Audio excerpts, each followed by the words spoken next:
Oh, I might lower it a little bit. It looks like it's aimed pretty high. All right, well, we're live. We can lower it. Let's lower it. Hey, guys. Nobody there, right? I'm sure. No, nobody's there. Yeah, I was just saying, honestly, I didn't expect anybody to really show up for this since it was so impromptu. So I just shared it on Facebook, so we'll see. Cool. Yeah, let's maybe bring the camera in a little more. Or, yeah. Yeah, I'll just let you. Woo! Get a little more towards you. You're at that. Yeah. Yeah, that's probably perfect. Right. This is MJ's favorite part. Just get the beer right in there. Yeah. Okay. What's up, Mike? Uncle Jeff is not here. Uncle Jeff's not here? How does that work then? He's not here. Man. Riding a beer roller coaster through the, I don't know. I'm not sure what Uncle Jeff's doing. Probably playing guitar. Uncle Jeff, what are you doing? Besides not being here. Hey, Colin. Looks like Colin James is in there. Who's above him? Todd Flowers. Todd Flowers, all right. Yeah, I was gonna say. Sorry, our screen's over here, so if I'm looking that way, that's what it's for. Here, do you want to man the helm? You know these people better than I do. That's true. Sure, I guess we can swap. All right. You don't mind me. Oh, I see what you. Oh, okay. That's easy. Sure. All right. Now I can look this way. All right. Well, we don't really have anything in particular to talk about tonight other than the questions from last week. So we'll probably let people kind of settle in, say our highs, and then later we're going to do an introduction for Dave. Kind of reintroduce the school. We kind of did it. How long ago was that now? A few months back? 4 months, maybe. 4 months? Okay. Maybe. So we did one video with Dave and Rebecca a little while ago, but now we're going to go ahead and just do another one. Dave's going to kind of rebrand the school, so hence the rebranding initiates reintroduction. So Yeah. Some different concerns have been made obvious, I guess. Yeah, I mean, I've had my own thing going for a minute, and then when I moved in here, like the thought of giving that up, it wasn't like an ego thing. I don't know. No, I get it. Like still maintaining control. I mean, that's the thing, like I've worked towards it. It's been almost a couple decades I've been teaching and trying to build towards something. But flip side's family. It just makes sense to put it all under one roof.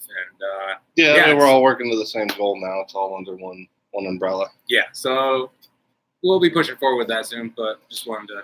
Yeah. So Dave's my co-host today because Chris couldn't make it, MJ couldn't make it, and Ike is back home for a family emergency, unfortunately. So Dave is my co-host today. Unfortunately, Uncle Jeff. I was gonna say hopefully what I just said kind of addressed that, but I mean if you want to make fun of him, you could. You might be a little nice because it is a family emergency, but he'll still take it in good fun. So that's just Ike's way. I'll definitely let him know, Colin. I'll definitely make sure he knows you guys are thinking about him. I was gonna say I don't want to be, I guess, too open about that just because privacy and all that. So, but if you guys want to send him, well wishes, I'm sure he'd appreciate it. Let's see. Unless you have something specific you had in mind to start with, we could just roll into some questions. Yeah, I mean, as far as the school side goes, so we're going to put everything under one umbrella, and I've been doing like these quick lessons every Monday, so that's probably going to get pushed into this YouTube channel and or the Instagram thing. I think we might just merge all of that.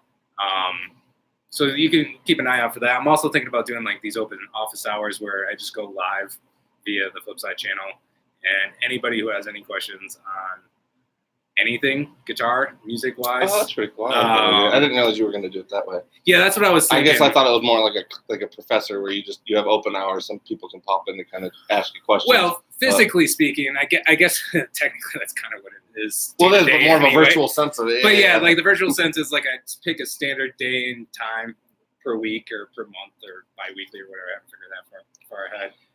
But anybody could chime in. Basically like this, but about how to play, what goes with what. Try and stump me. I don't know everything. Not even gonna try and claim to, but I think I could. What about this morning? You were like, I know all of this. No, I'm kidding. It's dumb how much I know. Yeah, exactly. That doesn't even make any sense. Anyway, thank you. I think that's turned in. Yeah, Colin James said on that. Sounds like it's a good idea. Right It on. is a good idea. Oh, thank you. Yeah, I didn't realize like the virtual part of it is the part I didn't catch the first time. So I think it's a really good idea actually. Yeah, I mean, whoever wants to. Well, I mean, yeah, who gets to chat just kind of openly, like if you're working on something or if you have students that are working on something and they gotta get a hold of you without, waiting till the next lesson or something. Yeah, it's kind of stole it from. I teach for jam play every now and then, and they actually have. I don't know if they're still doing it, but they have like open hours where like one of their teachers will just go live for like an hour or two, and like anyone who chimes in can ask anything. So like it's kind of like that idea. Okay. But anyway, that's all I got for the school wise. So happy to get on them facts. The questions, the fackers. Yeah. All right, fackers, get around. Warm your hands by the light of truth. Yeah. Except it's not really a fact. It's a cue. Fack. Yeah. It's a Boston. It's a Boston. Yeah. Come on, gay. With the fat guy. I wish I could do the accent like all the time. I can only do it for like certain ones that come up more often, like fack. Yeah. I'm from Massachusetts, so I should have that better down, but I'm from Western Mass, so it never really came into play. Are you Irish? 50%.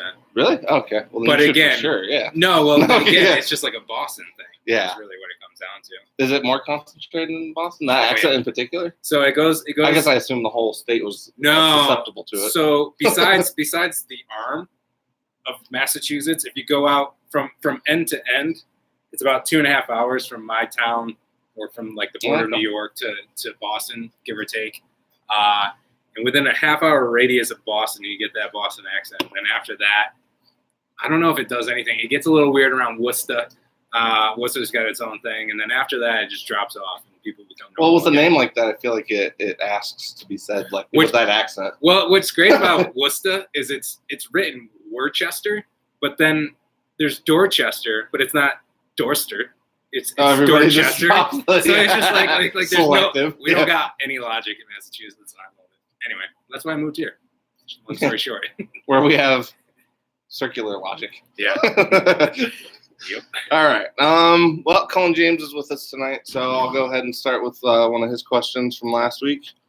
Let's see. Said new stuff coming out at the Summer NAMM. Anything catch your eye? Have you seen anything new from the Kramer Beretta models or the new EVH styled that are very similar? Which would you rather have? So kind of the super strats that are coming out at the Summer NAMM. I ended up putting a video up for a little bit just to kind of get an idea of what you were talking about. So I actually this week have not been able to keep you up. got to prepare for this? like a minute. Yeah. But I was basically just trying to see what it was going, because I actually have not been able to look at much of the footage from this year yet. Yeah, it's surprising. Like I haven't really gotten much of my Instagram feed yet either. Yeah. As far as I understand, Gibson. Oh, it is Friday today, though. So. Excuse me. As far as I know, Gibson bought Kramer. You guys can correct me if I'm wrong. But as far as I know, Gibson is resurrecting Kramer. Interesting. I don't believe it's made in New Jersey though. I don't know where they're made right now, but I believe the Newark, New Jersey thing is, or was it Neptune, New Jersey? I don't know. I just know they were in the New Jersey area back in the 80s. Right, yeah, because I was gonna say I feel like the back plates all used to say Neptune, New Jersey. Anyway, feel free to correct me if I'm wrong, but I don't think they're going to be made in New Jersey. But at least they're getting resurrected for the Super Strats. Super Strats rule. Yeah, I was just going to ask. Yeah, do you like Super Strats? I know you're. I'm not a Floyd. Totally your. Well, I'm not a Floyd Rose guy, but the concept of like a HSS is pretty much up my alley. Well, I've never really played like a. Almost. Yeah, it's definitely one of the most versatile. Yeah, for sure. I've never really just played a Super Strat before.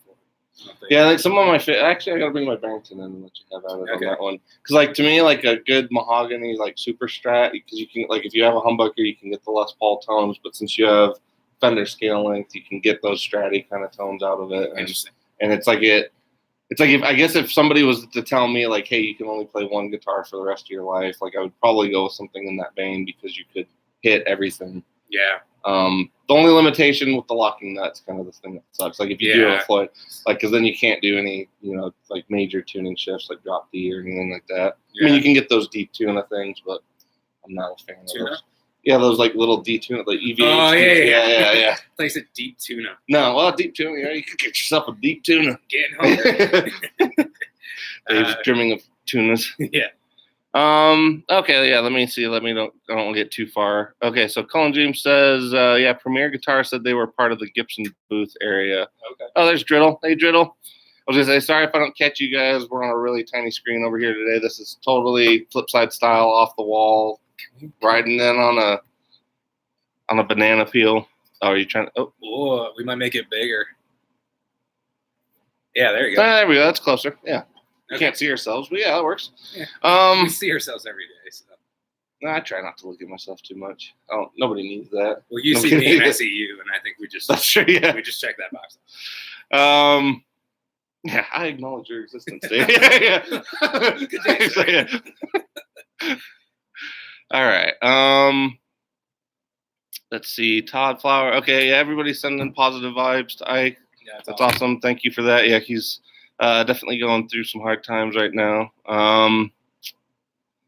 Let's see. Apparently, there were some of the models made in Gibson's Nashville factory, but I think most of their stuff being made overseas in the Epiphone factory. Okay, so that's back on the Kramer debate in terms of where they're being made. I could see that being made, that some of it being made on the Epiphone spot, and then if Gibson's behind it, I guess that would make the most sense. Just divvy it up between the two companies you're already running. So they're doing like parts here and assembly there, or vice versa. That, or maybe like U.S. models versus import models or something. And which that would make sense to me. Yeah. It is interesting though to see Gibson be pursuing like a company that's so embedded in the super strat thing. Like I find that pretty interesting. It's kind of cool. It is, yeah. And it's kind of smart on their end just for diversity. Well, it's a good pivot for them because that's going to hit a spot they don't have at all. That's what I'm saying. Yeah, it's just like Apparently, this means diversity. So, in case you didn't know. Yeah. It's also like the motion before a pivot. I don't know. All right. Driddle, you have not missed much. We're basically just kind of talking about Kramer right now, going through some of the questions from last week, and we were just hitting Colin James's first. Hey, Walking Dead. Hey, man, how's it going? Thanks for the well wishes. I was gonna say, yeah, if we missed any of this stuff, how do you scroll on this thing? I'll let you. So you can it's your spaceship. You just two fingers. Because Driddle's down there somewhere. Oh, okay. See how awkward we can make this. Yeah, you guys like sound effects? Why doesn't make it go smaller? Hold up. Let's try this one more time. Maybe we just go back to the I think that's okay. We'll see what happens. All right. Well, anyway, in terms of the new models, I didn't get to check those out intensely, but like we said, I'm a big fan of Super Strats. I don't know. I just feel like they really are, a jack of all trades guitar. Like if you had to, they hit all the points that like a regular Strat would never hit, and like a regular Les Paul would never hit. Yeah. So it kind of merges the best of both. Yeah, I mean, it's definitely. I've been thinking about my next axe, and it's Super Strat's where it's at. I've been crushing on the Reverb Air Sonic because of that bass contour. You can kind of get a lot of those in between tones that. I had an idea for that one too. So that one that has the trem model has the Huevos 90. Mm-hmm. You could leave that one in the neck and then just get one pickup and swap the bridge one. That way you'd have kind of a P90 humbucker thing going on. Yeah, I think I'm just ready. I think I'm willing to take the risk just to see. I might like them. Who knows? Like, because generally speaking, Strat's my go-to thing, but I already have a G&L that I really like. Yeah, and they're supposed to be like homeless P90s is essentially what they're going for on that. Yeah, so, and it's like if they can get thick enough, but the bass contour can get them thin enough, it might work. Yeah. I don't know. Yeah, but there's still nothing like there's nothing quite like a good humbucker, especially I guess more under gain circumstances. A good humbucker like pushing something. I just feel like the neck tend to get a little flubby for me on P90s. Yeah. Like a jumbo single coil would, but they just get a little too much of that. Yeah. General says one day he'll make his pilgrimage to pay his respects to the pedal wall. There's 2 pedal walls now, actually. So, yeah, this is pedal wall number 1. And then you basically make circular migrations, making offerings as you go to the other one and back over to this one. Only in a counterclockwise motion. Yeah. Yeah, if it goes clockwise, we don't know what will happen. You got to start all over. That's a fact. Yeah, but there's worse things that can happen. Yeah. You might summon, like a really like a Behringer pedal or something. You might summon the Demogorgon. Yeah. Let's see. we'll get another question from last week. And I was gonna say, guys, since this was an impromptu, I'll probably keep it to like an hour tonight. I think we started around 6:10, 6:15. Okay, so yeah, we'll probably go to like 7:10, 7:15. Call it good. That way, we're not holding you guys up too. And honestly, I don't really expect a ton of people to be watching this with Summer NAMM going on. Yeah. It's not like we have any competition or anything. Let's see. Feel free to throw in some questions. Yeah, if you guys want to throw some fresh questions as we're talking about stuff, feel free. We'll try to catch them the best we can. Oh, back on the topic, actually, since we were talking about Super Strats, Quentin James he said he bought a Made in Mexico HSS Strat with a Fender hard case off of Craigslist for $180. Score. Yeah, I was gonna say that's a hell of a deal, especially for a Made in Mexico. Yeah. Yeah, that's a hell of a deal, Quentin. But to me, like I feel like that's the first, right? And almost, yeah. But I feel like that's the first version of a Super Strat, an HSS. Yeah. Because I feel like that was like the first time they realized, like, all right, we're not using the bridge pickup on a Strat.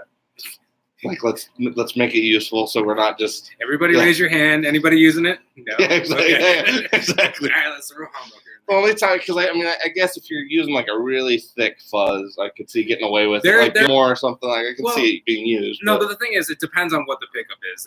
I've played some bridge Strat pickups that have some balls to it, that have a little beef, and it's because that's always my issue with them. Yeah, they're always so tinny and scratchy and brittle. Yeah, it just feels like a glass. Yeah, like the notes like glassy almost. Yeah, and then you could probably squeeze some cool things out of it, but basically. Yeah, like definitely want to beef that one. We are definitely missing some of the questions. Okay. All right. Resort chat. All right. Oh, and Comic-Con. That's our other competition. Oh, in San Diego? I would think so. That's like the Comic-Con. So right. Yeah, we already had ours, right? Yeah, pop culture con. So shitty. Like for Denver, it was called like Pop Culture Con or something. I'm like, come on. No, they had them. Yeah, no. This summer it was called like Pop Culture Con. But previously it's been. Yeah, it was like Denver Comic Con. What do they got? Like and before that it was Starfest, because actually that Star Trek. I know you don't even want to do this, but Star Trek used to be so big in this town that they had one of the biggest Star Trek conventions here every year. That's awesome. Like South Park made fun of it. Like out at the. That's true. I forgot what the building was, but they used to do it on one of the hotels on the way out to the airport for DIA. They make fun of it all the time. Or something? Yeah, something like that. But it was like in like the big main building there, and it was like I remember just going as a kid, and like all the main like Shatner and Nimoy and all those guys would show up for different things. Let's see. Pardon the burps. I don't know if that thing's catching that. It's brought to you by Genesee. I definitely prefer the neck pickup on the strap too. It's position 4. Yes, I love that. Yeah, I love position 4 on a Strat. Other than that, like those are my main spots that I really use. 5 and 4. I will I have a GNL Will Ray that's got the Z coils in it, and that back pickup has some balls to it. It's actually wound a little hotter than the Comanche, and it's you can get it scream. Get some tastiness out of it. Yeah. All right. Mr. Coombs, our official Canadian representative at the Summer NAMM show, he's actually there. I did see him. As Flipside, he's wearing the Flipside shirts and repping the Flipside pass. Yeah, I saw him at the toast. Yeah, I know he's far too busy to chime in for this one, or else he normally would. So hi, Ben. Question for this week: is there a brand of guitars out there that's still under the radar? As a result, are great bang for the buck? And actually, one in particular that we carry comes to mind pretty good. Michael Kelly's, or? Well, actually, I would have said that like a few years ago, but Sam Ash actually bought them. Oh, so I almost feel like they're not quite as under the radar as they were. But yes, that would have been one. I was actually going to say CMG. Like if you're looking for USA made stuff, the Chris Mitchell guitars, like our friends at RNA Music also stock those. And like if you're still looking for a USA made Les Paul style one, or even his Telly style one, they're pretty awesome guitars for the dough. And I definitely feel like they're still sleepers. Like we get people that have seen them before, and like as soon as they see them, they go pretty crazy about them. But it's like unless you've been to a few spots that carry them, they're kind of a less known brand right now still. Yeah. But I like them, especially if you're kind of into the studio or Les Paul studio kind of vibe. and you still want to support. They're a family-run business too, which I always thought was kind of cool. Yeah. So like all the models are actually named after members of his family. So I didn't know that. the Ashley is named after his wife. The Mark is named after his uncle, I believe. The Mark's like his Telly style one. Okay. And I think his uncle, I might be wrong, but I think his uncle helps him with the amp building part, which is the Devil Cat amps. Oh, okay. So they actually do that too. Okay. And I think Mark is the one that helps him with that, that was the impression I had. Those are sweet. We sold that when we Devil Cat. We had one. We still have like the tweed style ones. Okay. With like that Western Tolex. I just haven't seen it for a second. Yeah, we move it around a Yeah, bit. there's so much gear. Yeah, we got so much stuff in the back room now. It's. I actually thought for some weird reason that it would take a while to fill that space up, but it did not at all. All right. Before I miss anybody else's questions, I'm gonna get over here. I know it looks awkward, but let's see. Walking Dead says he did some work on his. So his boss apparently had an 80s Charvel that he did some work on, and he put a new switch and dual humbuckers. DiMarzio's thing was a monster. Yeah, I can believe it. I was gonna say DiMarzio is actually, in terms of pickups, that's another company I feel like I used to see them even more, even like 10 years ago. Whereas I feel like now, between like Duncan and Bare Knuckle and a few other companies that are really pushing the pickup thing, I don't see as many DiMarzios floating around like you did, especially in the 80s. Like Motorhead, a lot of those, like the Super Strat guys, Maiden, all those guys had DiMarzios for the longest time. Yeah. I mean, it's definitely kind of associated with that end of the spectrum and era, too, I think. Super distortions are fun, though. They definitely aren't not great for cleans, but like for dirt, like they have a cool, crisp kind of punch to them that other pickups don't always have. Yeah. Let's see. Yeah, Walking Dead said he preferred. Did you already catch that about the neck pickup? Yeah. Yeah. Okay. Let's see. All right, I might go ahead and get another question from last week. Let's see. All right, Bruce Anderson. Let's see. Oh, basically he's asking if we could start maybe doing some videos or feature videos where we demo some of the cool gear that's coming during the week. Yeah. And that is definitely on the agenda. Yeah. I know we keep kind of saying that. Honestly, like being a small store with super small staff, it really is hard to get to everything. But we've kind of been, essentially we've been in step one of like our website and the business in general. We've essentially been on step one for about 4 years now. I know it sounds ridiculous, but step one is finally coming like really close to ending. And so we're going to be hitting step two. And so MJ and I have actually been working on more videos that will start popping up here soon, basically as soon as he does the editing on them. Yeah. And then we're hoping Dave and I actually want to kind of do a series where Dave will kind of cover more like the music theory or even the technique of like a particular song or a particular lesson. And then I would hit more like the effect being used or how to kind of hit that tone. And so we're kind of hoping to have some overlap there. Like very specific. I don't want to do like just the sounds like. I want it to be kind of like we talked about, like really specific to either a passage or a very specific song. Yeah, I think the concept on my end of it would be like we'd pick a song that's like, I don't think we may or may not call it this, but songs worth learning. Like a good song, why is it worth learning? Here's how to play it. And then, what can you take away from it? Exactly, like turn it into an exercise even after the fact so that you can squeeze more out of it than just that cool little riff. Right, so that way you're not miming it, you're adding it to your arsenal of things to use. And then the gear side of it would be like, we'll try to get as close as we can or try to pinpoint it. Like, how would you try to go about getting that tone or that sound? Maybe a couple different options. Right, a couple options or a couple ways of going about it. And maybe even, like signal chain order and that type of things. And if it comes up, if like specific pedals are being used, that type of thing. Yeah, I was actually thinking about that yesterday. I was going to call it taste and tone. Taste and tone, yeah. Tone and taste. Taste and tone. Yeah, tasty tones. Tasty tones. But yeah, we especially used gear. Yeah, we talk about just like, I don't know, carving out like a Sunday or whatever, where we just go, here's the 10 awesome things that came in this week. Yeah, and I think that's something that we're going to have like revolving hosts on, essentially. Like like if you found something that came in cool and you want to demo it, or if I do, I think it's going to be kind of an open game to where we, if we want to demo something or we think something was cool and we want to, throw it out there. Yeah. It'll be kind of an open, no real set rules to those videos. I don't think it'll just be more of a heads up, like if you guys want to try to snag that stuff, because we're going to try to make it too that if you see it like in the videos, if we do use gear alerts, or like if you're already like a customer with us or something along those lines, you would be able to kind of get first dibs on it, like before we do the full listing of it, that type of a thing. That's cool. Yeah.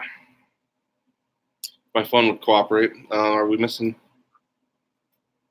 What's the coolest modulation on your pedal board and why? Oh, that's a good one. Yeah. All right. I'll let you start with that one. I feel like I've been talking more. Well, no, I mean, you know more about this stuff. I try to. There's a lot of. Yeah, but what I know about pedals and gear and stuff, you know way in excess in terms of actual music. So. With our powers combined. Yeah, with our powers. As far as modulation, I don't have much on my board, honestly. I think the Unicorn Univibe is my coolest modulation. That one's a house favorite. Yeah, I have. I keep it on my board because it's a nice little Swiss Army knife, but I have like a line 6 and a 5. So every now and then I might pull a sound out of that. There's a really cool sound. What is it called? Anyway, it's like a sub-octave fuzz, but almost like a blue box fuzz, but like a envelope filter too. Oh, okay. Almost like a weird. Oh shit! I don't know what happened. No. Mom, you said you're gonna call tomorrow. That's pretty great. Mama's interrupt us.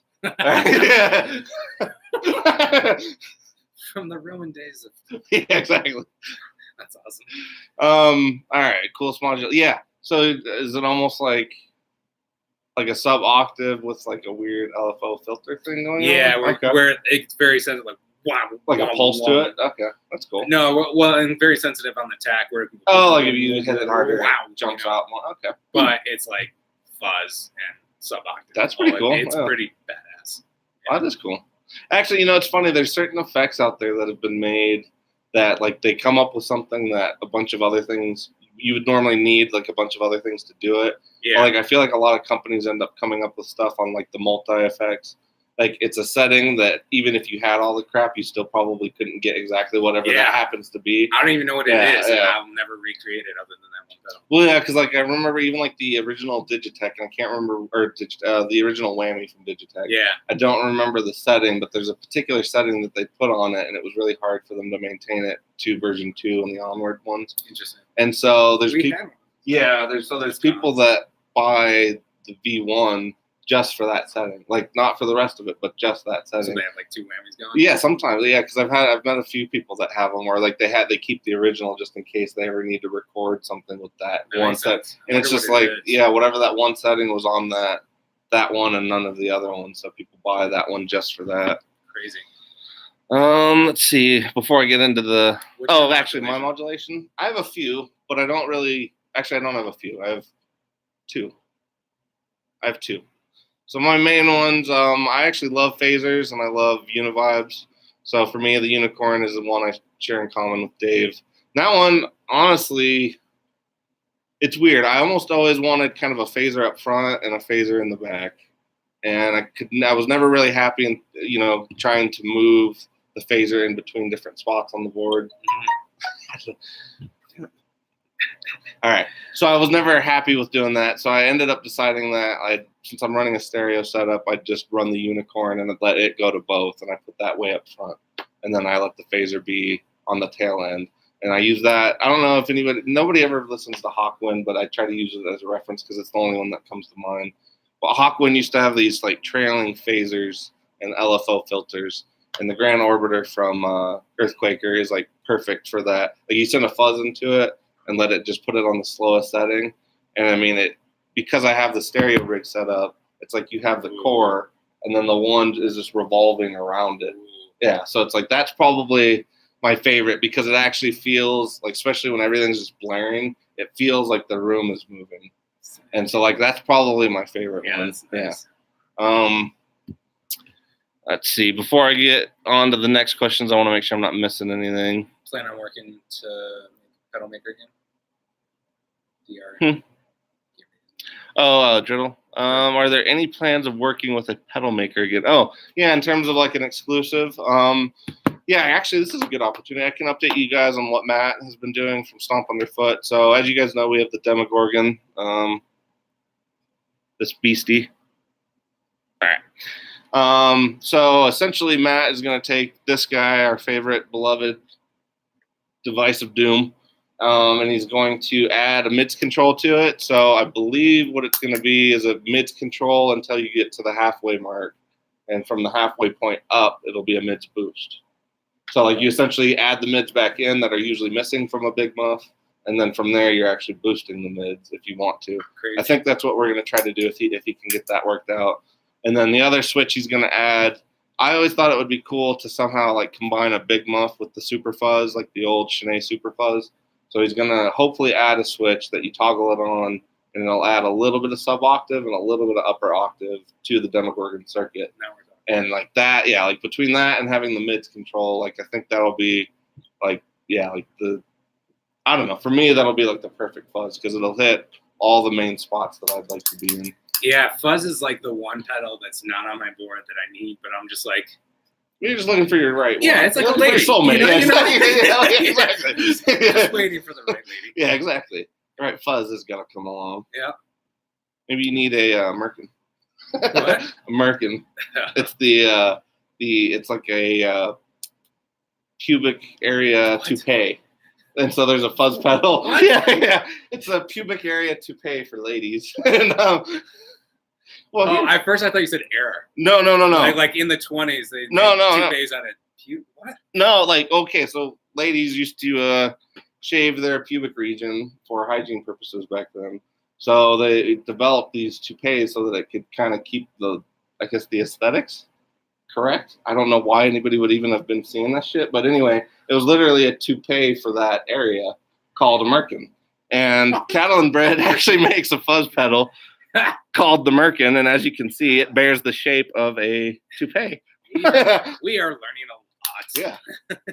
Anyway, so that's why I love, I told you, man.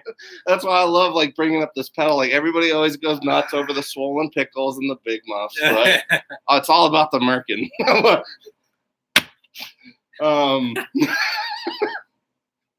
Well, it's funny because a lot of customers think I'm just, like, total bullshit until I get to the pedal. And then they, like, see it, and then they're like, oh, like, it actually, you know. Well, it's got the curls and everything, you know? Well, we don't need to discuss this now, but we should revisit this later. Oh, yeah, exactly. Because I got a lot of questions, and this is more about music than...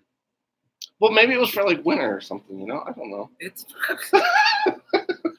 I don't know. Shove a sock down there or something. I don't know. Well, that's for us. That's for the man folk. Like, if you don't need to... I feel like that's just, like, a product you just don't need. Yeah, but we don't know what like that might feel like a grizzly bear Merkin or something. You know, it might be nice and warm. I don't know. How do you apply it? Is there like a paper clip? Like no, I think it's got to be like some kind of draping or like a loincloth or something. I think. What is the point of that? That is so I don't know. Weird. We're gonna have to dive deep into the that's what I'm saying. Like, the development. I don't know if these guys care. Yeah, are you guys Merkin experts, maybe? Yeah. All right. I'm probably missing a bunch of questions, but okay. Dribble, back on that question about working with pedal makers. Matt's going to be doing like the Demogorgon Deluxe. We've actually thought about reaching out to Walrus to see if they would maybe at least do like a custom color or something for us, but. They're getting kind of big time, so that might be a big one, or it might be a big purchase for us. So we'll kind of see about that one. I know Mark from Black Arts Toneworks. He actually offered to do like if we wanted to do not only a custom color but a custom like version of his. Okay, is it getting weird now? I know it's fine. I just can't stop picturing the little tiny belt. Well, see, I feel like it's gotta be a belt or like a necklace or some kind of dangling situation. It's got to be draped. Do you think they like pimped out the the belt? Oh, and like put like memory bracelets, like the little or like pearl or like like mother. Yeah, that'd be cool. Anyway. Is that where pearl necklace comes from? Forget in bass. Anyway, we're moving. All on. right. I got it out of the system. Okay. Uh, Oh yeah, pedal maker. So Mark from Black Arts. And we're kind of leaning towards the LSTR fuzz from him, but essentially, Mark would end up doing like a custom version of that pedal possibly for us. So we'd like to do some other ones. Fuzz Rocious at one point was saying we might do something. So we've got a few different ones we could kind of pursue with that. We actually have some local makers too. I'm trying to get Charles French from Dinox Pedals. He lives here. He develops the like the Gene Hackman, which hasn't really exploded yet, but at least in terms of Denver, like it's kind of becoming a little more common. And so anyway, he's possibly doing like a treble booster that he might do for us, so that I have more of them to sell, because I actually sell those like hotcakes and can hardly keep them in stock. So those are kind of the ones we have in the works at the moment. Then I guess before I miss any more of your guys' questions, oh, I guess Ike's up there. Hey, Ike. what up, Mike? There's your sorcery. Let's see. We had a chance to try any of the new Fender digital reverb amps. If so, thoughts. All right, Walken, I think hopefully I'm not mistaken, I think you're talking about the amps we were actually just looking at earlier with Chris. Oh, I wasn't here for that, but they just came out for NAMM. Yes, so essentially they're doing solid state versions of like the deluxe reverb and the twin reverb. Yeah, I saw dudes from Chicago Music Machine like tossing their like holy. No, they were literally like tossing a one of twin. those. Okay. And I was like, how is that even a thing? Yeah, apparently the twin's coming in at like 33, 34 pounds. Solid state, 100 watts, I believe, for that one. And then the deluxe reverb one apparently is emulating the power of a 22-watt amplifier. They're not being real clear about what the actual wattage is, but it's emulating a 22-watt too. Okay. That one apparently is going to be in the neighborhood of like 22 pounds or something like that. So that one's going to be nice and light. And then so is the twin. I'd be curious to see what they sound like. Yeah, I was going to say the only thing, at least I haven't gotten to try them in person. From what I've seen from the videos, I think it's good and they sound pretty decent, but I don't know. I guess I felt like the reverb portion of it did still sound pretty digital compared to like a spring tank. And it was more like in the attack of it, if that makes sense. You know, like when you really spank like a spring reverb and it has that splash to it, it's a different feeling, I guess, than without playing it, I don't know. So like in person, maybe it's a whole different ball game. True. But in the video, I just felt like the reverb portion of it wasn't nailing it. But overall, it still sounded good. And I mean, honestly, at that point, like if it's only a 10% difference and you're gigging and you need something that sounds like a twin or a deluxe reverb, like that definitely makes sense to me. They're pretty pricey though. That's why, really? yeah, I mean they're within $100 to $200 of like the actual amp. Maybe even now I don't know. I might be wrong with the twin one. I know, but like the deluxe reverb one, I think is like $800 to $900. So I mean that puts it within like $200 of like a real one. What would be the advantage of not just going all the way? Right, and I would say especially for like a deluxe reverb, like that's not a heavy amp to begin with. That's it's a very practical gigging amp. Yeah. So on the twin, I could totally see the benefits of having it all scrunchified, but yeah, for the deluxe reverb, until I get hands on, I'm not 100% sold, but I'm willing to give them a shot. We're very open-minded here at Flipside. Yeah, exactly. I'm leaning towards. Yeah. Oh, cool. Everybody's saying hi to Ike. Let's see.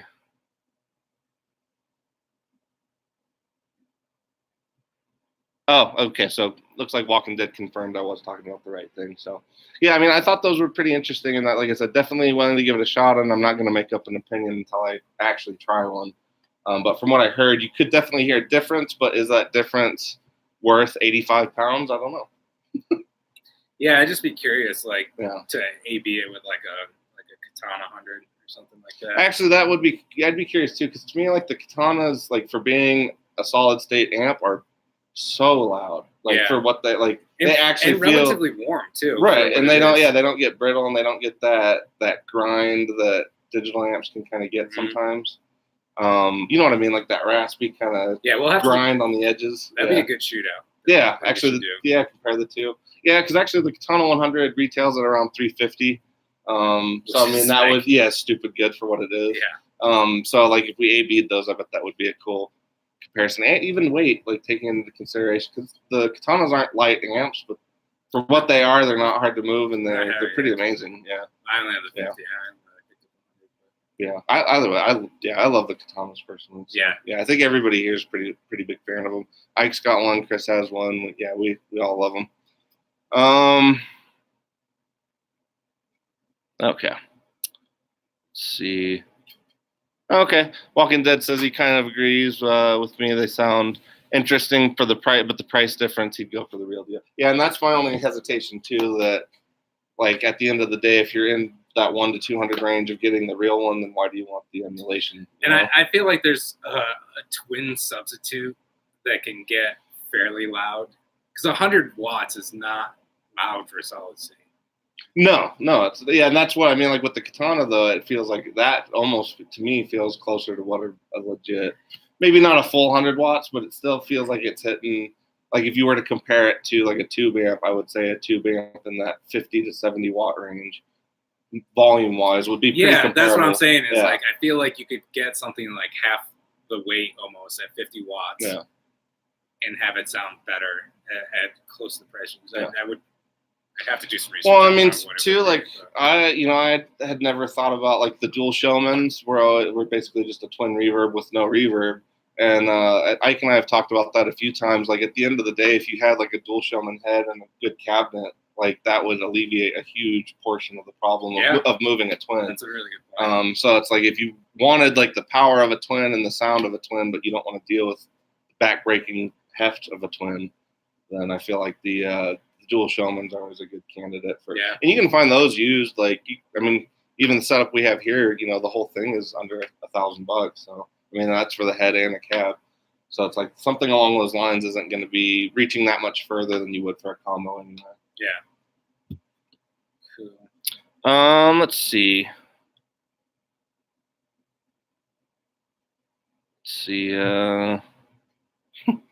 All right, now everybody's giving Ike some shit. That's to be expected. Appropriate. Yeah. All right, let's go on to one of the other questions from last week. Let's see. Oh, this was a good one for you, actually. I think. Professor Chaos wants to know what the best wah pedals for funk music are. And I think he's probably going for specific models here. See, I'm not like a gear junkie. I wish I knew more, but you don't have to be with this one though. I think Crybabies are better. I don't know about specific models. I haven't really one wah that I really love is the exotic wah. I feel like that has that's actually it's a little more boutiquey, obviously, but it sounds great, and there's some super versatility. versatile. Yeah, and it's definitely great for funk for sure. Yeah, I would almost say the exotic. It's a little smaller than a Crybaby too, so if you're worried about footprint size, it's not full on mini, but it's a little shrunken. And I would say the exotic wah is probably my favorite of the non-Crybaby stuff. Honestly, too, for me, it's weird with wahs because like you either have the wahs that are at about the $100 range, which is most of the Crybaby line, and then you have like the real McCoys and the Friedmans and the exotic wahs where you're hitting like 180 to like 240 for a wah pedal, and I feel like you gotta really want a wah. Well, yeah, you gotta really want a wah, and you gotta really know that that's gonna be the one you're gonna use because like I feel like it's a hefty commitment to do something that that you're not. It's not like your rhythm tone. It's not like your foundational tone. Unless you're a funk player, maybe, but it's not like a foundational piece as much as like a good drive or a good amp would be. So I feel like that's pretty hefty for wah pricing. But honestly, my favorite, I really love like the little CBM 95, the little Crybaby minis. Those are one of my favorites because you actually have a three position switch in the bottom of it, so you can actually toggle between like the Hendrix mode, which is a little throatier. You got like the classic Crybaby. And then they have like a vintage one, which is supposed to be going from like the original Crybaby in the original box. And actually, it's weird. I think the Hendrix one's probably. I can't say I've met many people that don't use that setting. So I feel like that's kind of agreed upon as like maybe the better setting in there, but they're all pretty solid. And then even the 535, like if we're going to compare it to like the exotic wah, because that's another one that implements the EQ system so that you have like treble and bass. Yeah. Oh, and then a 20 dB boost on it, which I think is cool too. Yeah. Because that's the other thing too, like with wah, especially like the old ones, you know, your volume would drop as soon as you'd engage it, and it's like I always hated that. So even like the Mini, they put a 10 dB boost in that's on all the time. So even with the Mini, you're always back up to unity whenever you kick it on, which is pretty nice. Huh. But yeah. Yeah, and I mean, you know, funky wah solos are always fun. Let's see. Let's do another question from last week. My buddy Jake had WAP 26. He said there's obvious crappy rendition of Sweet Child of Mine guitar store tropes. But as store owners and operators, what are some of your biggest instant eye rollers that you get in the shop? So like things that make our eyes retreat into the back of our heads. Well, since you're not like in the heart of it, what do you feel like when you're here? What do you like? Sometimes though, sometimes I'll hear something, like I'll go to like join the fun, and then I'll hear something from around the corner. I'm like, oh, I better stay away from that. Yeah. That's not pretty. No, are we really stereotyping people right now? We're not going too specific. You know, it's really funny. I get these questions a lot, like very regularly in terms of like, you know, what's the shit that annoys you the most? Yes. Yeah, exactly. Yeah. Well, see, honestly, here I'll take Stairway any day over Sweet Child of Mine. Yeah. And that's why like Jake uses that as a reference, because he like knows I hate that. Sometimes I make my students learn Sweet Child of Mine just because I know Dylan hates it. Yeah, just so I can hear. You know, it's funny too. Like a few times, like Ike will bring earplugs up from the back whenever you're doing that. Yeah, it's pretty great. That's so good. I like it's a dude in general. It's not any dude specifically. The dude, the guy that comes in and has done extensive research, but sort of knows how to play, and then he sits down and it's not what he heard on the video or whatever, and like he's just frustrated and or like confrontational. Yeah, and or no, just, I know like, what you mean. Yeah, like because we get those guys that like they did a bunch of research, they come in, it's not what they thought. And then they're trying to rationalize it by like throwing a bunch of, I don't want to say stats, but like specifications. Yeah. Like all of a sudden they'll start throwing specifications around as if it's going to change their interpretation or what they're valuing about what they're hearing, I guess. And so like that does definitely get me, because, and I try to do this all the time when customers come in and they don't know exactly what they want, or they did a bunch of research. Like we try to get them to just plug a bunch of stuff in and stop caring about what you thought you read or what you thought you heard, and like just go ahead and like, be open-minded, but also like get rid of any expectations you had going in, and just realize that you've narrowed the field. This is what you're going to try, and the one you thought you might love might not be the one. And it's like that. There's nothing wrong with that, but I feel like a lot of people almost get confrontational, because like what they thought it was going to be isn't exactly what it was in the video, or they can't play like the dude that did the video. Actually, this happens with Pete Thorne videos all the time, because Pete Thorne's a monster player. Right. He sounds amazing in anything he plays. So it's like people come in and they reference one of his videos. Hey, I want to sound like that. It's like, you don't have his hands. Yeah. Because tone is in the hands too. Yeah. Because it's like, Pete Thorne always sounds like Pete Thorne. He's one of those like YouTube guys that I feel like, you know, he always sounds like himself, and therefore it makes his demos pretty solid, because you know what to kind of expect from his point of view. Like, but it's not necessarily going to be something that works, you know, for you.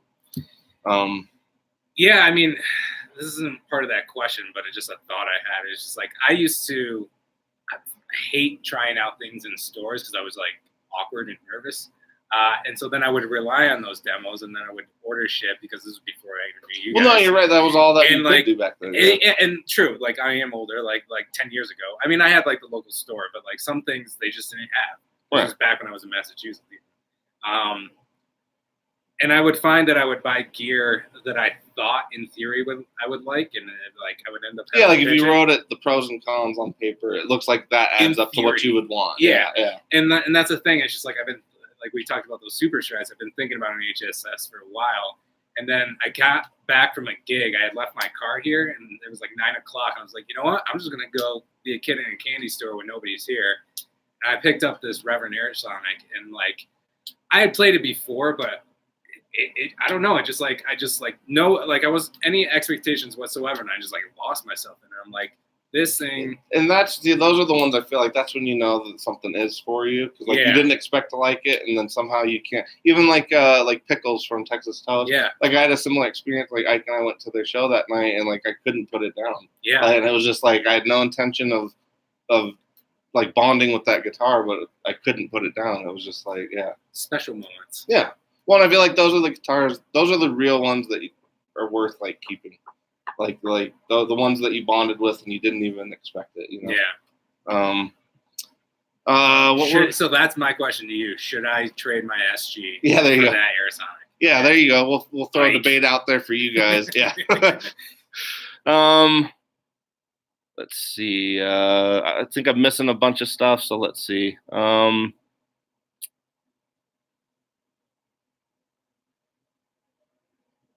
No stare. Oh, Dribble asking, what tuning do we play the most? Are we supposed to be quoting So I Married an Ex-Marine? Well, yeah, we missed part of that. Yeah, if you want to have a free for all with that, they were giving shit to Ike about his head, about the size of his head, big head. Head, pants, no. Yeah. I love that movie. So that is a good one. Actually, I got to rip that one from your drive and give it back to you. Yeah, you got to do a lot of things with that. Well, actually, I let this kid he's never seen Seinfeld before. I let him a drive about a year ago. Yeah, I've been 9 months. I've been like slowly like pulling things off of it. I need to give it back. Mm-hmm. But anyway, no, yeah, I hadn't watched Seinfeld. To be fair to myself, I have to remind you guys, I was like 4 when it came out. You are an adult now. Yeah, but you're responsible for your own actions. Yeah. I gave you the hard drive. It wasn't in like the it wasn't in like the culture zeitgeist. No, but you'd be surprised. It's still it is now. It's still sure relevant. It is, yeah. It's still very. I mean, there's no cell phones or anything, but it's still relevant. Yeah, but I know what you mean. Like Ike always says that too about certain phrases. And when we tell you the jokes, you're like, oh yeah, that's hilarious. Yeah. No, that's true. Anyway. Well, no, I gotta say too, like being around Ike has made like New York and East Coasters much funnier, because like I just used to have this idea of like what New York. Well, and it was funny because like you think it's like the movies and shit, and then you meet Ike and he tells you that like those people exist. Like they're not they're not like overdone versions. Like there's actually people out there in those jumpsuits with the chains, with the whole thing. They're like even more stereotypes than the stereotypes. Yeah. It's so and good. So it's like somehow that has made it like easier to connect with East Coast things. Anyway, we digress. All right. Tuning you play the most, obviously E standard for you. What tuning would you play in if people told you if you didn't have to be in E all the time? You didn't have to be in standard. I would probably tune to E flat, but in 432. Ooh. So like or E 3/4 flat? Yeah, basically, or something like that. Or I mean E flat and 432. Okay, I'll have to try that just to see what that feels and sounds like. Yeah, I mean, I generally like the lower thing, like the Hendrix thing. Yeah, E flat. I love E flat. It sounds badass. But no, as far as other tunings go, you should try C sometime. I think C would be badass. Yeah. I mean, like Joey Landreth would be like with baritone strings would be fucking sick. Excuse me. But it sounds if Ike had been here, we would have had F-bombs in the first 10 minutes. So yeah, no, we're okay. Yeah. No, normally we try to not do it, but yeah, there's no such thing as rules. Yeah, open C would be awesome. Even open E would, or you're talking just C standard. Yes, yeah, I like C standard. Yeah, for tunes. Yeah, C standard or C open C. I've been open C is fun E. too. Yeah, open C for like slide or even like some of the Zeppelin stuff is in open C. Yeah. I actually really like that tuning too. Yeah. Well, it's something about C too, and I don't know. So I might be wrong. Feel free to correct me if I'm wrong. Is the C, if you were in C standard, is that the middle C? Would that be the tuning of middle C if it was on the piano? Because like pianos extend beyond. Yeah, but actually the guitar is messed up. So technically, this in standard tuning, the middle C is actually the 3rd fret on the 5th string or the 8th fret on the 6th string. But that's because guitar reads down an octave. Actually, middle C is the 1st fret on the 2nd string or the 5th fret on the 3rd string. 10th fret. Right.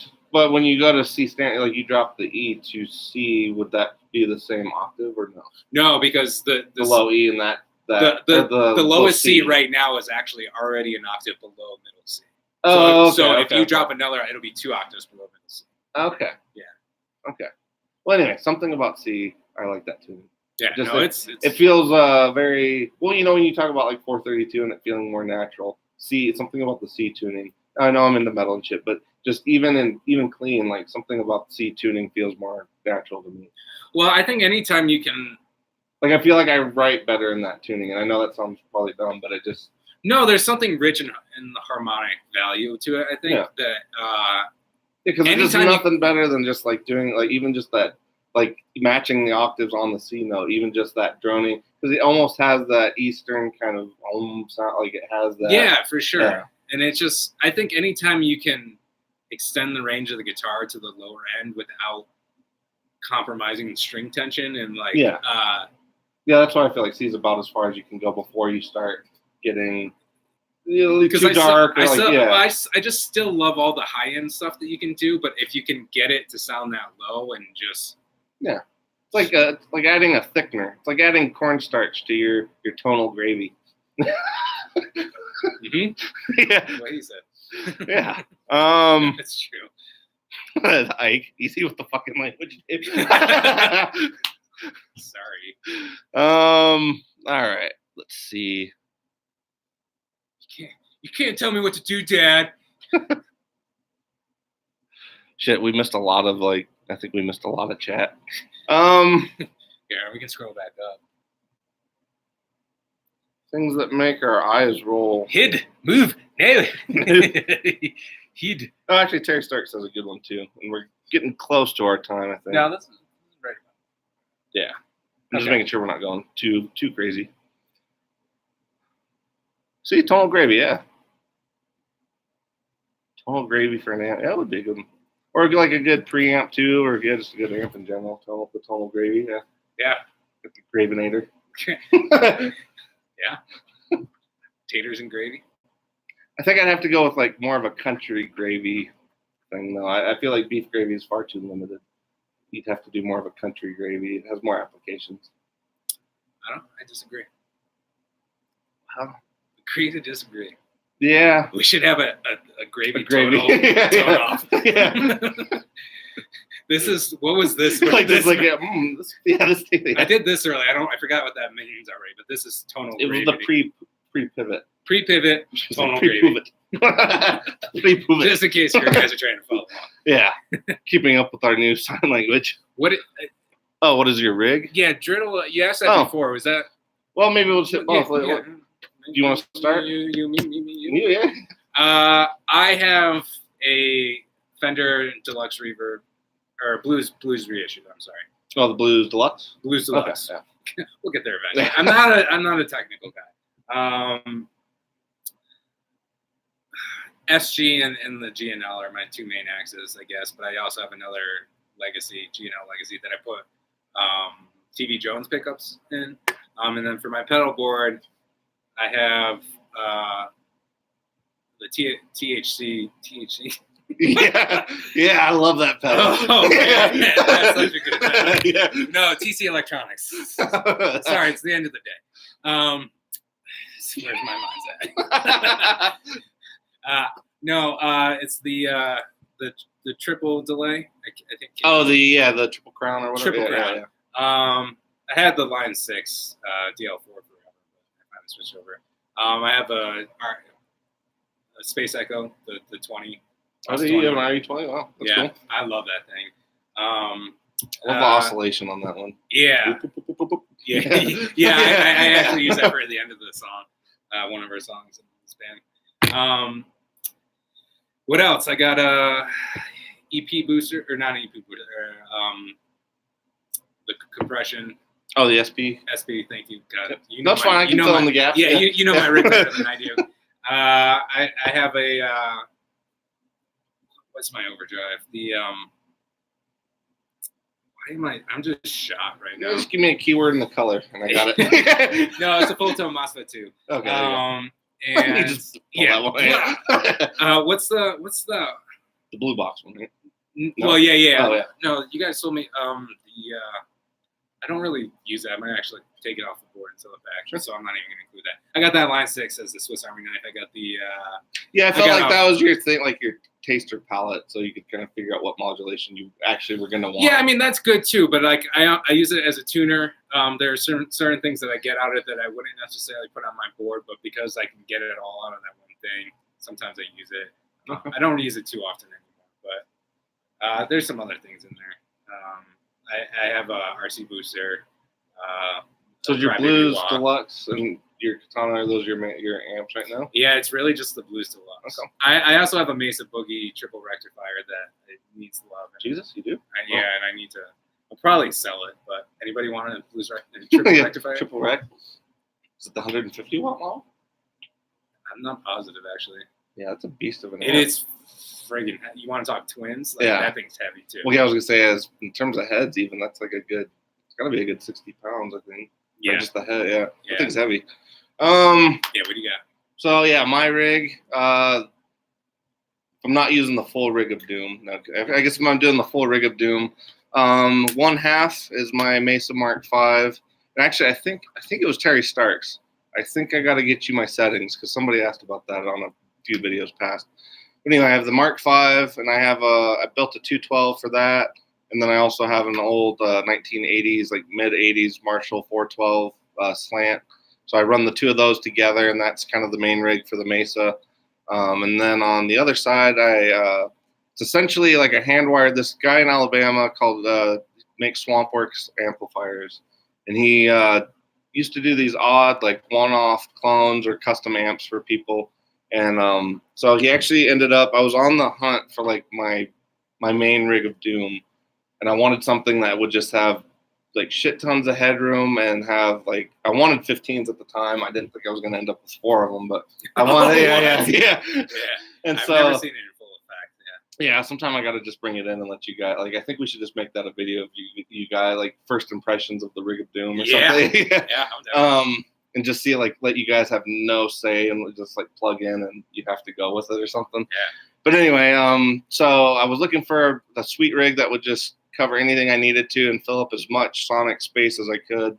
And so this guy just happened to be selling this clone. It was a clone of a high watt DR103. And then he had 2 custom cabs for it that were 2 2x15s. 2 of the 15s in it. You just happen to have all that specifically? Yeah, it was really weird. Like It's like if I had said to you like this is my perfect ideal rig. And, I got you. Yeah, it just like boom, yeah. And so anyway, it was 2 2x15 cabinets. Now Big Ben, I call it Big Ben because it has 2 Big Bens. That's the 2 the guitar 15s. And then the bass 15s are actually Celestion, but they made them for Marshall. And it was for the Lemmy had done a 4x15 cabinet at one point. And so the guy apparently had one of those and he pulled huge. well, it would have been, yeah. So he had a 4x15 cab and it was one of the Lemmy ones. And so he pulled 2 of the speakers from it. And if I remember right, like the real Lemmy one was like the old 15-inch greenback speakers. But mine ended up being like these weird ones that Celestion built for them that were supposed to give you like the voicing of an old greenback, but have like massive amounts of power so that you could throw any kind of bass amp into it you wanted to. Sick. So essentially they're almost like 300 watt greenback style speakers. Essentially that's the handling they have. Wow. Yeah, so like the cabs themselves can handle up to like 1100 watts or something. Obviously I only throw 100 at it, but even then like it's yeah. I mean, if you're well, it's one of those things like few moments you need more than 100 watts. Yeah, well, yeah, but for Doom, like in the Doom verse, like I'm normal. Like here I'm the weirdo, but like in the Doom verse, I'm totally normal. Maybe even like small. Doomer's like allowed. Yeah, I might even be like Doom light compared to some guys. Interesting. Yeah, like have I ever shown you Matt Pike's setup whenever they do live shows? No. Yeah, it's 7 4x12s, 7 100 watt heads. What? Yeah, it's crazy. Why? Yeah, it's crazy. I don't understand. Like, Yeah. Can you explain why you would need that much headroom and just sheer power? Like the whole thing in Doom, and this is something but like you're trying to overdrive though. So it's like, are Yeah. you using pedals instead? And that's why you want to to do both. You do, but that's the point of doing a stereo rig, at least for me. And so like the Mesa, I let it do its thing, and it's basically kind of set up like a 100-watt Marshall, and it's just doing its thing. Okay. And then I have the high watt that's a clean platform for pretty much everything. Now I'm not doing like full wet dry, but it's pretty much wet dry. Yeah. And so the high watt sees that, and so what it ends up being is, like I said, kind of like I said earlier with the phaser, I have like that core tone, and then the other amp almost revolves around it. So like, yeah, exactly, yeah, it's just like yeah, and but no, the idea with Doom and just stoner rock in general is like it should be so loud you can physically just feel it. Like I know this sounds weird, but like I get that on the low end, but high end is like intense at that level. Well, yeah, you always have earplugs. Yeah. I mean, even the audience has earplugs. Old man, I'm like, couldn't you just turn it down? Yeah, exactly. Yeah. Well, I mean, even the audience has earplugs at a Doom show. Yeah, makes sense. Yeah, yeah. So you end up having that, but the whole idea with Doom and Doom rigs in general is to physically feel it. Like, you know, like when you had to have at some point been in because you like some rock stuff, obviously. Yeah. You had to have like been in a car and just blasted the shit out of something and it felt like amazing, right? Yeah. Okay, that's Doom. Like, no, I'm serious. Like, if I'm gonna encapsulate what Doom rigs are, like it's that feeling you get from just blasting shit, and you just dive into this like thing of tone. If that's what it is. Can I just put on a pair of headphones and get like a massage chair and like have the same experience? No, it's not the same thing. I like how you actually entertain it versus like, well, I mean, if we're talking Skyball. Well, that's like digital versus analog. Yeah. Yeah. Sure. Okay. Yeah, so it's like no, it's true. Like physically feeling that tone, and you feel like being in the room with the Univibe is a very special experience. Like the sonic feeling it. Yeah. Yeah. Okay. That's where that's where but the heart and soul of it is like literally making so much noise you can't think. Like you're just in that.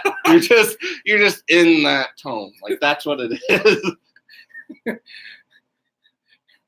I don't know. Are those Jehovah's Witnesses? Oh, sorry, I can't think. That's awesome. Well, it was funny because I remember like pretty early on, Ike was always asking me like if I was ever gonna have issues with like neighbors or cops or anything. Yeah. And so one time, my neighbor did actually call the cops on us, and it was before curfew. I knew what our limits were, so it was before the decibel curfew or whatever they call it, sound ordinance. And so the cops showed up. They knocked. They said hi. They're like, "Hey, your neighbor called. We're not actually here to complain. We're just gonna kind of listen for a bit over in the parking lot." And they're like, "You don't have to stop. We're just gonna see what it sounds like." So we just kept going, and like I opened up like the shade, and they're out there like, yeah, because we're like I'm just playing Motorhead shit as loud as I possibly can, and they're just over there, yeah. It was pretty great. Like having cops give you the horns was like, yeah. It was pretty great. Yeah, no, that's a win. Yeah, for sure. All right, it's probably gone pretty late, so I think we had one more question from Terry before I wrap it up. Sorry. Oh, and Terry, if you are in here, yep, looks like you're there.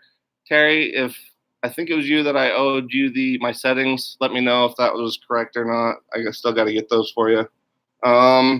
So Terry last week asked, with all the boutiques in the pedal and guitar areas, as well as major brands coming out with new stuff, do you see a recoil in the buying public where people just buy used or go with the classic designs because it's just too much?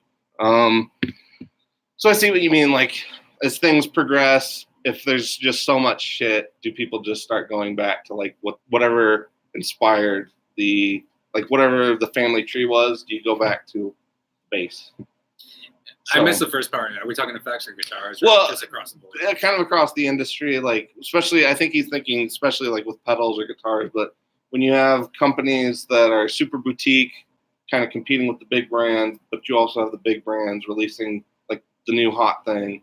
I guess he's asking, do you ever feel like there'd be hesitation from like the buying public because it's either getting too complicated or it's getting too far, and they just want to go back to like home base? I mean, you would know more just because you see different people and how what they're looking for and everything. I can only speak for myself. Well, no, this is actually, I think, a good question for you though, because since you're not in this part of it as much, like, well, do I you mean, feel like I you know see what- this shit and be like, what the hell is this? Like, I just want to fuzz.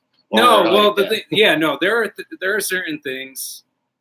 I'm open-minded, but there's at the end of the day, like, it either works or it doesn't. And if it's not what I'm like, for instance, I'm not hating on Walrus. Walrus has some quality pedals, but there's sometimes Walrus throws these things in, and like there you can, for me, like I can get kind of almost the sound I want, and then there's all this other random. Yeah, like where you feel like you would sacrifice some of that extra stuff if it just did exactly what you wanted. Because, and God bless Walrus for freaking, trying to push the envelope. Like they're trying to take it where it hasn't been before. But for me, it's just like, it needs to do that thing or a couple of things. And if it can't, then, and whether that's a new pedal or whether that's I was going to say, yeah. Or like the Qtron. Oh, yeah. You've been kind of on the hunt for like an envelope. Yeah, a really solid envelope. And we had like a big old original one. Not original, but. Yeah. Well, so this one. You mean the full, the old box Qtron. Yeah, exactly. Yeah. So we had a bigger, the traditional one. Yeah, the 80s model. This is an original, and like I can't find the sound I want out of it. So the bigger one was perfect, but then like there's other ones that are even more boutiquey and smaller that just don't do it. So it's like to me it's all about. Yeah, no, and I think we actually were kind of dealing with this with the guy earlier today, where like there's got to be a compromise somewhere. Yeah. Because like you either have the pedal that's going to work for you. Like let's say you're running out of space on your board and you have a very specific sound you need, but you're limited by the sheer fact that you only have that much space. Yeah. Like that automatically is going to limit your field. Sure. And so there's going to be compromises. Whereas like with that giant ass Qtron, like is that envelope filter sounds worth it so much you that you take really up? Want like it. Yeah. See, like I want that sound. That was the sound. Right. But I would have never bought the pedal because it just would have been one other thing that thing is almost it's a whole other pedal right. board itself. Well, it's almost like the unit I like love this thing to death, but like there's no way, like unless I was rich. If like, I was there's no rich, way you could tour with that. Like in today's thing where you're running mass pedal boards and stuff, like trying to figure out how to get that in, how to isolate it so it's not affecting your other pedals, how to do how to integrate the whole thing, how to find room for the old expression pedal. Like it's a whole ordeal. Whereas you could get like a unicorn and a mini volume and have like that much space for something that's like this big. And you're at 75 to 80% of the quality tone. Right. And I feel like there's a point. Ike and I talk about this a lot too. Like there's a point of diminishing returns. With gear, it's like it goes like this. Yeah, it's like is that 5 or 10% in terms of accuracy to that tone? Is that worth that extra amount of money, or is it worth that extra hassle? Or the extra amount of space? Like those are all things you gotta compromise on your own end to find what you need. In terms of like the buying public getting pushed away, like I would say there's two groups. There's the dudes that are like all about this shit, and like they read about it, they study it, they listen to all of it, and like they're in it, and they want to see what the new things are because they feel like each one is getting closer and closer to whatever that. Yeah, and so each one's just making more progress to the end goal. And then there's the other groups where I don't want to say they're purists. That's not really the right term, because there's definitely purists like in the guitar side of things, but it's almost like they would rather just have like the simple thing that started whatever family tree began that branch of pedals. They want whatever started that, or the closest thing they can get to it. Yeah, maybe. Yeah, number 3 down the line instead of number 10. Right. Yeah, like if you're going by generations, like they want something that's straight ahead, simple, 3 knobs, no frills, and it just does one job and it does it great. Yeah, and they want it because like that's a big muff. Like they know it's a big muff, they know what it is, they know what to expect from it. It's not some one-off builder's weird take on a big muff. It's just a straight up big muff. And then, or even like fuzz faces, same thing. Like how many thousands of fuzz faces are there out there now? But like at the end of the day, there's some people that just want like a little classic 108, or they want one of like the original 3 kind of fuzz face style ones. So I feel like there's definitely two groups starting to form. That there's the buying public that's doesn't give a shit about any of this. They don't want to know the details. They just want to use something. They want it to sound good, and they want to go play. And then there's the group that like this stuff is just, or the pedals is just as much fun for them as like playing the actual music. You know what I mean? Yeah. So I think those are like the two avenues that it's going with now. And I would say yes, like group one, the group that wants the original things, but they don't want all the frills and stuff. That group I do feel like gets turned off by, because like I get guys in here all the time that like I have something that arguably does what the other one does, and it probably does it better, but because it has like one extra knob, they're like, oh, well, too many. Oh, that's it. I'm done. It's got 4 knobs instead of 3. I can't do it. And so it's like, well, and it's like on one hand that's frustrating, even since we were talking about like the things that make your eyes roll, like adding one knob, like that's not going to kill me. But at the same time, I totally understand that like people feel like things are just getting progressively more complicated to the point that they got to know the shit inside and out rather than just turning it on and playing. Yeah. Yeah. I mean, again, it goes back to like, if you don't like playing and testing out gear and you have a really complicated pedal, you come into a store, like you're probably not the guy that wants to tinker around on it for an hour and figure it out, because sometimes you just want to plug in and sound great right off the bat. But it goes back for me, like it goes back to the open-mindedness. Like, what is the sound? Does this accomplish that? Is it a practical option? Yeah, all those check boxes need to be checked. Yeah, because honestly, I feel like one of the most perfect examples of this is like the old Vibralux amp from Fender. Has probably one of the best trems you'll ever hear. Has one of the best reverbs, of Fender from that era. And so like there's a lot of like pro touring musicians, like Gary Clark Jr. is a good example, where like a good chunk of like their recording life is on that amp. But then because it has its weird quirks, or like if it gets hit, or if they're on a weird stage and it makes noise, they can't use the trem portion, or they can't use the reverb because it's shaking. Like literally, like if you're playing a stage and it's rumbling, the amp's so bad that the reverb can't hold. So then you need something that makes that sound, takes up less space, but it is more reliable. So that's where like the Flint from Strymon ends up becoming like the go-to thing to turn your amp into like a Vibralux. And so we get a lot of guys that like if they are gigging regularly and they have something like a Vibralux or even just a cool silver face Fender, they don't want to take it out on the road, or they don't want to gig with it, or it keeps shitting out on them right when they get somewhere, or like the trem circuit dies or whatever ends up happening.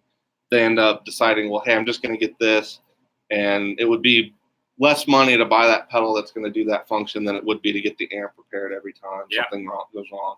And so like I think there's an avenue of like when you're saying weighing the cost and benefits versus like the space and tone and logistics and just how you're going to use it, like there's definitely concerns for everybody. And if you're a hobbyist, who gives a shit? You have as much space and time as you want. Yeah. If you're a gigging guy, like, and you got sound guys on your ass, then you don't have time to like set everything up and like go through like, an elaborate board setup with vintage effects and all that and get it all dialed in. Like if you got a sound guy on your ass, you need something that's going to do what you need it to do right then and there. Yeah. And I mean, you gig way more than me, so I mean, I'm sure you run into that shit where that like if you were trying to deal with some of this vintage stuff, something weird happens and you're like, shit, I don't have time for that. So I like to keep it pretty standard. Simple because of that. Well, yeah, because even in my limited experience gigging, whenever I've gigged, I always feel like whatever I did in practice or whatever I used maybe excessively in practice, I'll use almost half of it in the live setting, because when you're on the go, it's too hard to like be in the moment. It's too hard to keep that going, or it's too hard to introduce all these other things that could go wrong. So you mean you don't travel with your 415s? Not every time. I do like portions of the rig of doom, but that part, like that's one thing. I'm talking more like the practicality of like the pedals, of like trying to really integrate like a vintage effect into your board, or like because something I run into with like the Walrus pedal supply or power supplies, they have the courtesy jacks. So it's one of the few power supplies that you have, like Voodoo does on some, but it's one of the few ones where you could plug in, like let's say you had a vintage tube driver, or you had this vintage Univibe. Like it's one of the few setups you could have it to where you could just leave it all on the board and not have to like directly wire this thing all the way all the way to the amp or all the way, on its own like setup. So I think there's a lot of practicality that influences people's purchasing too. Yeah, for sure. Yeah. And I feel like the more complicated things get, there's a good portion of people that get more and more turned off by that. Anyway, I think we're kind of getting close to the end. I was going to say I'm probably running out of your guys' attention span. It looks like we're at about an hour and 20 minutes, so we'll probably call it good unless you had anything else you wanted to kind of go over. Oh, what's the official name of the school now then? I don't know if you said that. Oh, yeah, that's probably a good point. Yeah. So we were DB Sound Education because I like puns. Now it's going to be just Flipside School of Music. So pretty easy. Yeah. Pretty simple. Yeah, and Dave always, just to go over it again, I guess one time, Dave always does one free lesson where that way you can kind of get to know him, get in there, and he can see where you're at. And you also do Skype lessons, so if any of you guys ever wanted to give that a shot, he's more than willing to kind of give that a go. Yeah. Yeah. Is there anything else you want to throw on? Okay. Yeah, that's pretty good. All right. Well, thanks, guys. I really do appreciate it. Sorry about the impromptu nature of this, and we're just trying to make it work, Flipside style on the banana peel, like we do. Yep. See, there's Ike knows exactly. Yeah, banana peel. Like I totally learned the banana peel shuffle from Ike. That's just the way we do stuff here. But yeah, I think that's pretty much it. We'll probably next week I think is 52, so that'd be a year of doing this. Yeah. So Ike should be back next week. So me and him will. I don't know if we're gonna do anything in particular for that one, but I'm sure we'll get something figured out. Party hats. Something, yeah. I always got a party hat. Yeah. But yeah, no, I'm sure I'll try to figure out something a little more noteworthy for 52, since that's kind of a big one. 5280. Yeah. It is. It's all coming together, full circle. You guys are just holding 420s. Yeah. 5280. 420s. Yeah. There we go. Yeah. Everything's working together. All right. My THC delay. Yeah, I know your THC. I love that delay. It's like built-in latency. Yeah. It's oh, and Ike, if you're still watching, you got to watch the Merkin segment of our video earlier. Yeah, you got to watch. Yeah, it was pretty great. I had to explain the Merkin to Dave, and that resulted in some great debate. Yeah. And imagery. Yeah. We're still trying to figure out if that's like how the dangling of the Merkin. We'll get to the bottom of the Merkin situation. I feel like it's a glue, an adhesive of some sort. God, that would hurt though, right? Like, I don't know. Maybe it's not overbearing. And what if you're sweating? Like a low tack, like painter's tape? Maybe.